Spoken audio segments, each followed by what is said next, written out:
Hello student, ಈ ವಿಡಿಯೋದಲ್ಲಿ ನಾವು ನಿಮ್ಮ ಬಿಕಾಮ್ 4ನೇ ಸೆಮಿಸ್ಟರ್ ಇಂಗ್ಲಿಷ್ ಸಬ್ಜೆಕ್ಟ್ ನಲ್ಲಿ ಬರುವಂತಹ ಗ್ರಾಮರ್ ಪಾಯಿಂಟ್ ಇಮೇಲ್ ರೈಟಿಂಗ್ 5 ಅಂಕಕ್ಕೆ ಕೇಳಿದಾಗ ಯಾವ ಫಾರ್ಮ್ಯಾಟ್ ಪ್ರಕಾರ ಆನ್ಸರ್ ನ ಬರಿಬೇಕು ಅನ್ನೋದ್ರ ಬಗ್ಗೆ ಡಿಸ್ಕಷನ್ ಮಾಡೋಣ. ಸೊ ಮೊದಲನೇ ರೂಲ್ಸ್ ಏನಿರುತ್ತೆ ಇಮೇಲ್ ರೈಟಿಂಗ್ ನಲ್ಲಿ ಅಂದ್ರೆ ಇದಕ್ಕೆ ನೀವು ಬಾರ್ಡರ್ ನ ಹಾಕೋಬೇಕು. ಫಸ್ಟ್ ಮಾರ್ಜಿನ್ ಇಲ್ದೇನೆ ಇಮೇಲ್ ರೈಟಿಂಗ್ ನ ಡೈರೆಕ್ಟ್ ಆಗಿ ಪೇಪರ್ ನಲ್ಲಿ ಬರಿಬಾರ್ದು. ಸೊ ಇಮೇಲ್ ರೈಟಿಂಗ್ ಗೆ ಮಾರ್ಜಿನ್ ಹಾಕೋಬೇಕು. ಮಿಡಲ್ ನಲ್ಲಿ ಹೆಡ್ಡಿಂಗ್ ತಗೋತೀವಿ ಇಮೇಲ್ ಅಂತ.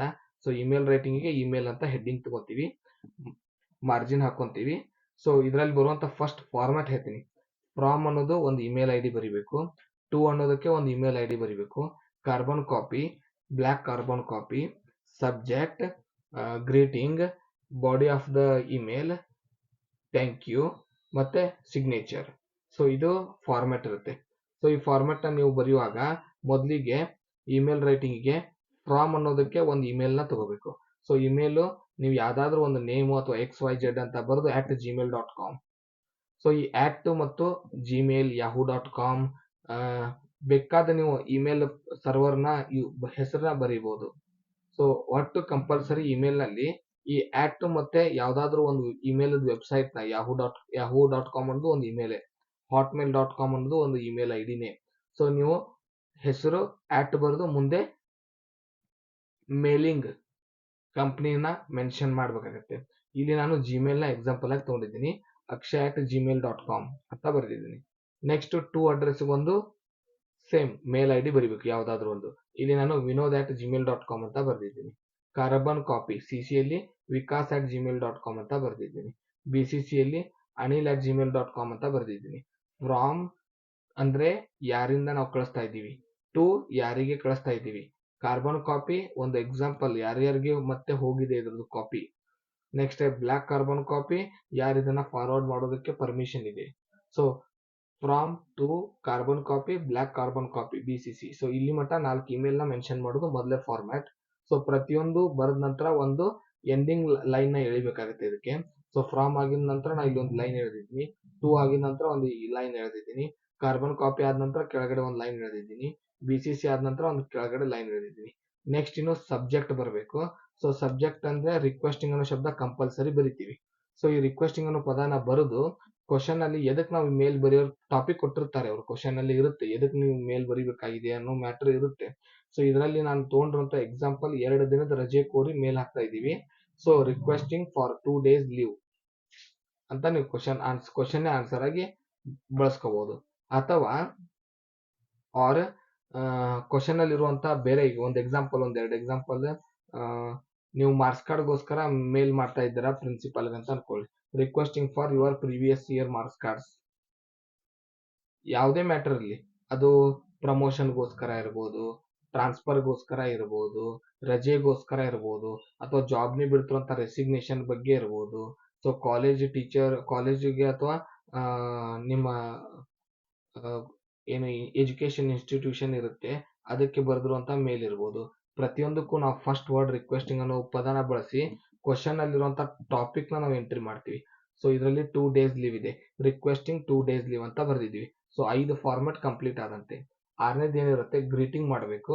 ಅದಕ್ಕೆ dear sir or madam, respected sir or madam, ನೀವು ಯಾವ್ದಾದ್ರು ಒಂದನ್ನ ಬಳಸಬಹುದು. ಒಂದು ಡಿಯರ್ ಸರ್ ಆರ್ ಮೇಡಮ್ ಅಂತಾದ್ರೂ ಹಾಕ್ಬಹುದು, ಇಲ್ಲ ರೆಸ್ಪೆಕ್ಟೆಡ್ ಸರ್ ಆರ್ ಮೇಡಮ್ ಅಂತಾದ್ರೂ ಹಾಕ್ಬಹುದು. ಎರಡರಲ್ಲಿ ಒಂದನ್ನು ಬಳಸಬಹುದು. ಇನ್ನು ಬಾಡಿಗ ಸೊ 6 ಫಾರ್ಮ್ಯಾಟ್ ಮುಗೀತು. 7th ಫಾರ್ಮ್ಯಾಟ್ ಬಂದಿದ್ವಿ. ಸೊ 7th ಫಾರ್ಮ್ಯಾಟ್ ನಲ್ಲಿ ಫಸ್ಟ್ ನೀವು ಯಾಕೆ ಇಮೇಲ್ ಹಾಕ್ತಾ ಇದ್ರ ಅದನ್ನ ಪರಿಚಯವನ್ನ ಮಾಡಬೇಕು. ನಿಮ್ದು ಮ್ಯಾಟ್ರ್ ಏನಾದ್ರು ಪರಿಚಯ ಮಾಡಬೇಕು.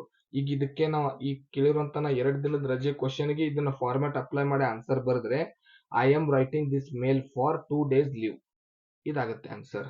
ನೆಕ್ಸ್ಟ್ ನೀವ್ ಯಾರು ಅನ್ನೋದನ್ನ ಪರಿಚಯ ಮಾಡಬೇಕು. I am Akshay working in your office, ಅಥವಾ I am studying in your college. Next matter ನ ಪೂರ್ತಿಯಾಗಿ ಎಕ್ಸ್ಪ್ಲೇನ್ ಬರೀಬೇಕು. ಇದರಲ್ಲಿರುವಂತ ಮ್ಯಾಟರ್ ಏನಿದೆ, 2 ದಿನದ ರಜೆ ಅಂತ ಇದೆ. ಸೊ ಮಿನಿಮಮ್ ಕ್ವಶನ್ ನಲ್ಲಿ ನೀವು ಮ್ಯಾಟರ್ ಎಕ್ಸ್ಪ್ಲೇಷನ್ 5 ಲೈನ್ ಕಂಪಲ್ಸರಿ ಬರೀಬೇಕು. ಈಗ ನಾವು ಇದಕ್ಕೆ ಬರೆಯತಿದ್ರೆ 2 days ಲೀವ್ಗೆ, so I would like to request you to allow me 2 days leave from to, ಇಲ್ಲಿಂದ ಇವತ್ತಿನ ತಾರೀಕಿನ ಮಟ್ಟ ನನಗೆ ರಜೆಯನ್ನ ನಿಮ್ಮಲ್ಲಿ ಕೋರ್ತಾ ಇದ್ದೀನಿ ಅಂತ ಒಂದೇದು ಬರೀದು. ಇವು ಎಕ್ಸಾಂಪಲ್ ಅಷ್ಟೇ, ಅದೇ ಸೆಂಟೆನ್ಸ್ ಬರಿಬೇಕಂತೇನಿಲ್ಲ. ನೀವು ಇಮ್ಯಾಜಿನ್ ಮಾಡ್ಕೊಂಡು ಮಿನಿಮಮ್ 5 ಸೆಂಟೆನ್ಸ್ ಟಾಪಿಕ್ ಮೇಲೆ ಬರಿಬೇಕಾಗುತ್ತೆ. ಸೊ 2 ದಿನ ರಜೆ ಯಾವತ್ತಿಂದ ಯಾವತ್ತು ಬೇಕು ಅದ್ರ ಬಗ್ಗೆ ಬರೆಯೋದು, ಯಾಕೆ ಬೇಕು ಅದಕ್ಕೆ ಕಾರಣ ಬರೆಯೋದು. ಸೊ ನಿಮ್ಮ ವರ್ಕ್ ಎಲ್ಲ ನಾವು ಮಾಡಿಟ್ಟಿದ್ದೀನಿ 2 ದಿನದ ಮೊದಲೇ ಅಂತ ಹಿಂಗೆ ಬರೆಯೋದು. ಸೊ ಈ ರೀತಿ ಒಂದು 5 ಲೈನ್ ಆಗೋ ರೀತಿ ನೀವು ಇಮ್ಯಾಜಿನ್ ಮಾಡ್ಕೊಂಡು ಬರಿಬೇಕಾಗುತ್ತೆ. ಇನ್ನು ಐ ಹೋಪ್ ಕೊನೆ sentence I hope you will look into matter as soon as possible. ನಾ ಕಳಿಸಿರುವಂಥ ವಿಷಯದ ಕಡೆಗೆ ಹೆಚ್ಚು ಗಮನವನ್ನು ಹರಿಸ್ರಿ ಅಂತ ರಿಕ್ವೆಸ್ಟ್ ಮಾಡ್ಕೊಳಂತೆ ಅವ್ರಿಗೆ. ಸೊ ಇದಿಷ್ಟು body of letter.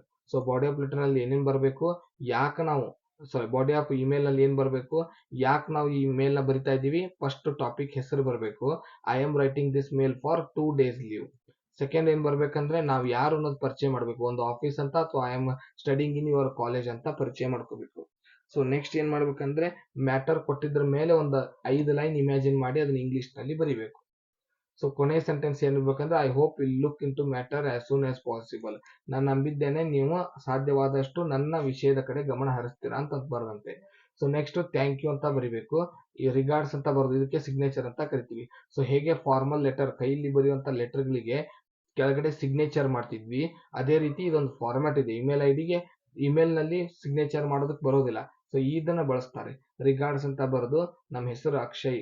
So from ಏನ್ ಬರ್ದತ್ರ ಆ ನೇಮ್ನ ರಿಪೀಟ್ ತಗೋಬೇಕು. KH ಪಾಟೀಲ್ ಕಾಲೇಜ್ ವಿದ್ಯಾನಗರ್ ಹುಬ್ಳಿ ಅಂತ ಎಕ್ಸಾಂಪಲ್ ತಗೊಂಡಿದ್ವಿ. ಸೊ ಈ ರೀತಿ ನೀವು ಆನ್ಸರ್ನ ಬರಿಬಹುದು. So from, to, carbon copy, block carbon copy, subject, greeting, body explanation, thank you ಮತ್ತೆ ಸಿಗ್ನೇಚರ್ 9 ಪಾಯಿಂಟ್ ಬರಬೇಕು. ಸೊ ಅವಾಗ ಮಾತ್ರ ನೀವು ಪೂರ್ತಿ ಮಾರ್ಕ್ಸ್ ನ ಪಡಿತೀರಾ. ಸೊ ಬಾಡಿ ಆಫ್ ಎಕ್ಸ್ಪ್ಲನೇಷನ್ ಗೆ 2 ಮಾರ್ಕ್ಸ್ ಇರುತ್ತೆ. ಉಳಿದಿದ್ದ ಮ್ಯಾಟರ್ ಎಲ್ಲಕ್ಕೂ ಸೇರಿಸಿ 3 ಮಾರ್ಕ್ಸ್ ಇರುತ್ತೆ. ಟೋಟಲ್ 5 ಮಾರ್ಕ್ಸ್ಗೆ ಇದಕ್ಕೆ ಕೇಳ್ತಾರೆ. ಸೊ ಇದಿಷ್ಟು ಇಮೇಲ್ ರೈಟಿಂಗ್ ಮೇಲೆ ಪ್ರಶ್ನೆ ಕೇಳಿದಾಗ ಬರಿಬೇಕಾದ ಉತ್ತರ. ಸೊ ಮುಂದಿನ ವಿಡಿಯೋದಲ್ಲಿ ಮತ್ತೊಂದು ಮೆಥಡ್ ನೊಂದಿಗೆ ಸಿಗೋಣ. ಧನ್ಯವಾದಗಳು.